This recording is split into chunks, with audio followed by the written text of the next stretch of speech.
As the world is watching, tensions in Gaza have once again reached a boiling point as Palestinian officials take their plea for justice and sovereignty, a call for the immediate end of Israeli occupation in Gaza. Watch the heated moments from the latest Security Council meeting, the key demands made by Palestinian leaders, and what this could mean for the future of one of the world's most volatile regions. Mr. President, at the outset, I would like to thank you for convening this important session on the Palestinian issue level.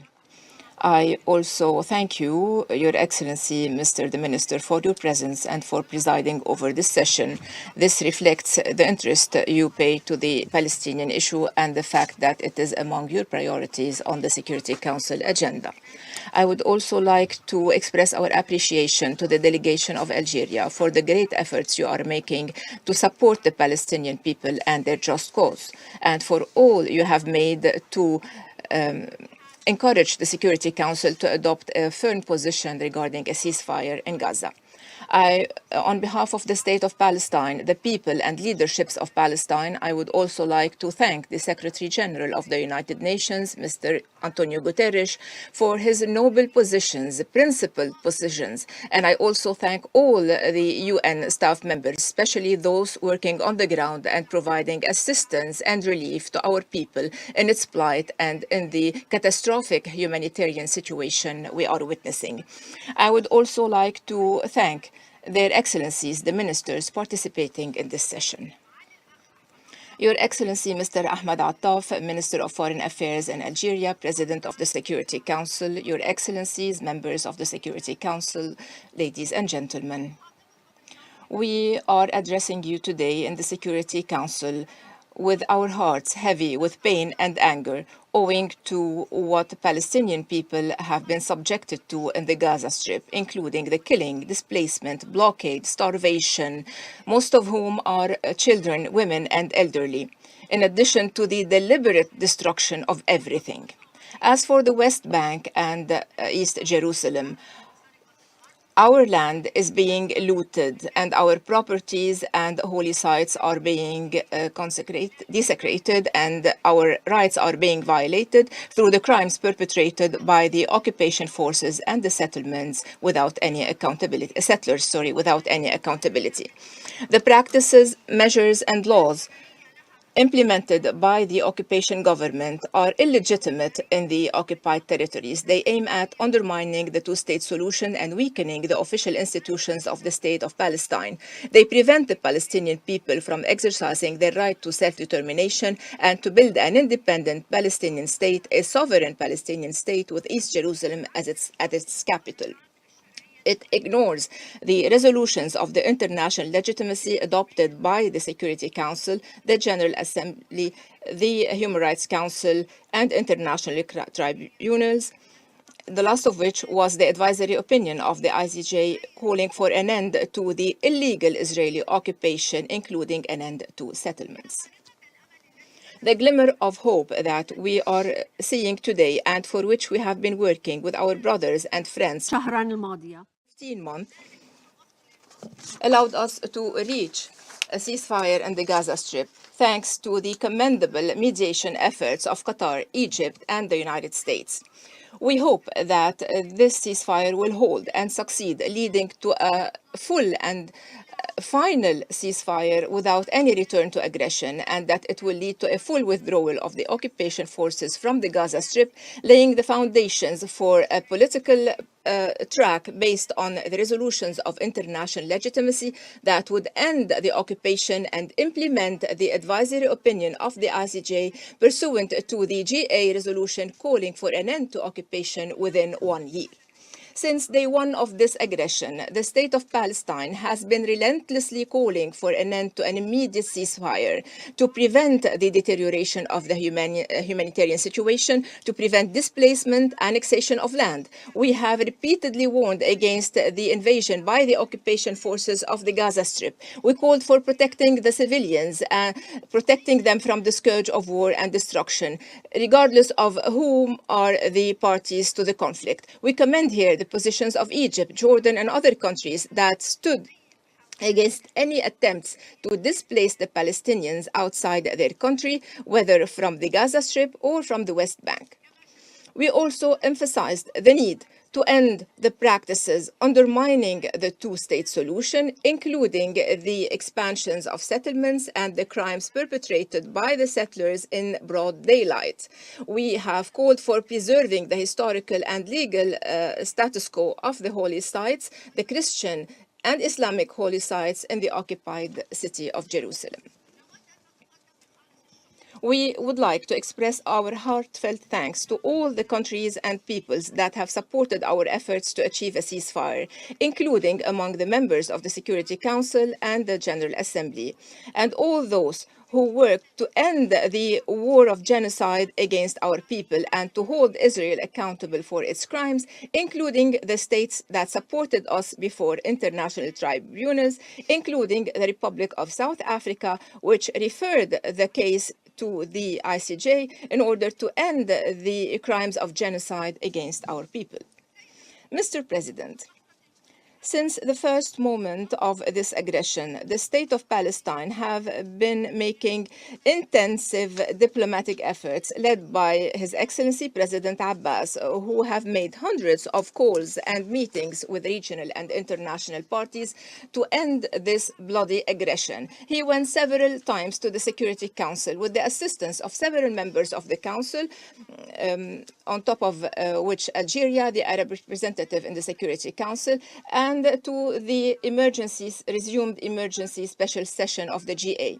We call for an implementation of relevant UN resolution, including Security Council Resolution 2735, which calls for an immediate ceasefire, the release of the hostages and prisoners, the delivery of immediate humanitarian assistance to the Gaza Strip and preventing the displacement of the Palestinians and returning the displaced to their homeland, the withdrawal of the occupation forces of all of the Gaza Strip, allowing the Palestinian Authority to shoulder its full responsibilities in the Gaza Strip, and reuniting the Gaza Strip with the West Bank under the management of the Palestinian Authority.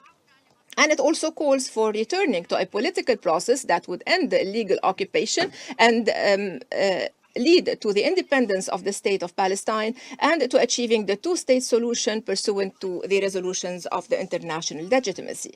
In this context, we reaffirm that the Gaza Strip is part and parcel of the occupied Palestinian territory and that the state of Palestine is or has the legal and political jurisdiction over the Gaza Strip and over all the occupied Palestinian territories since 1967, including East Jerusalem.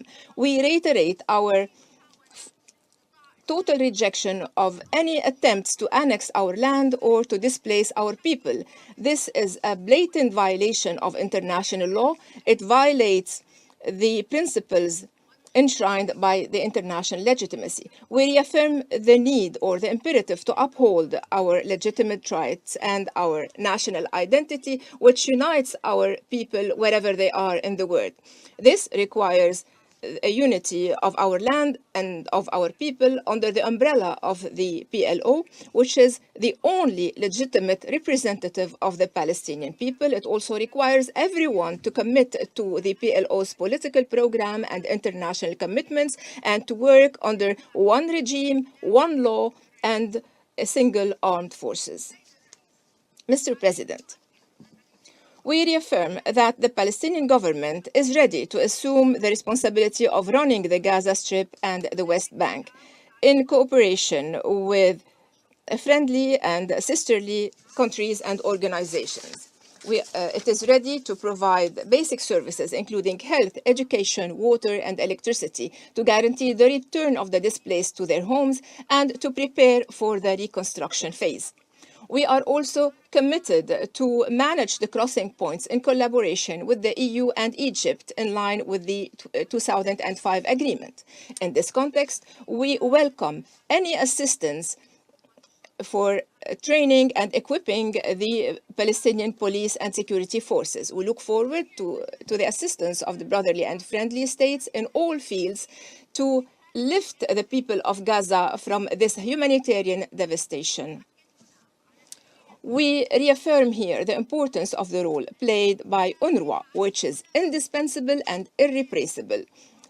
The Israeli occupation powers do not have the right to prevent UNRWA from implementing its mandate to serve the Palestinian refugees in the occupied territories and in all the areas of operations where the Palestinian refugees live, especially that this agency was created and its mandate determined through UN resolutions, and the Israeli occupation powers do not have the right to prevent it from working.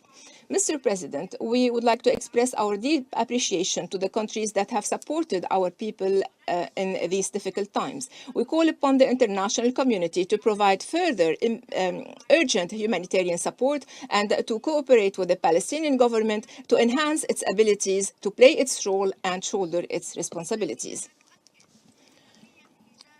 However, we emphasize the need to reach a lasting and comprehensive political solution for the Palestinian issue and for peace in the Middle East. Therefore, we commend the efforts of all the Global Alliance for Peace, which was created in past September in New York with the leadership of the Kingdom of Saudi Arabia, the EU, and the Kingdom of Norway. We also commend the efforts of the Arab Islamic Committee, headed by the Kingdom of Saudi Arabia, which have been mobilizing efforts throughout the world to end the aggression, to implement the two-state solution in line with the resolutions of international legitimacy, and to achieve international recognition and a full membership of the State of Palestine in the United Nations, and also to end the Israeli occupation and to build an independent Palestinian state along the lines of the 4th of June 1967, with East Jerusalem as its capital, to solve the issue of the refugees in line with UN Resolution 194.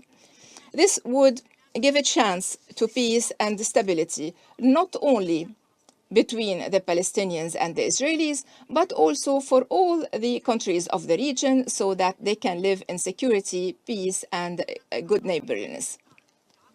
We look forward to holding the international conference to implement resolutions of the international legitimacy pertaining to the Palestinian issue and the two-state solution, which will convene in June in New York. We call upon all the participating countries to take practical, decisive measures to end the occupation and to support the independence of the State of Palestine and to achieve just peace. Mr. President, our people are struggling for a just and comprehensive peace, a peace that would secure security for all. Therefore, we reiterate our call before your August Council to grant the State of Palestine full membership in the United Nations and to adopt the Arab Peace Plan that was explained in the address of President Abbas in September before the General Assembly. In that statement was supported by the Kingdom of Saudi Arabia and the countries participating in the Conference for the Alliance for Peace. And the plan would allow the State of Palestine to achieve independence over its land occupied since 1967, with East Jerusalem as its capital, and would allow everyone to live side by side in peace, security, and good neighborliness. Thank you. This is a critical moment for the Palestinian people and for the world. The call for justice at the UN is more than a political plea. It's a cry for humanity. What do you think? Is the international community doing enough to address the Israeli occupation? Will the UNSC step up to the challenge, or is it time for a new approach? Let's discuss in the comments below. If you found this breakdown helpful, don't forget to like, subscribe, and hit that notification bell so you don't miss our next deep dive into global politics.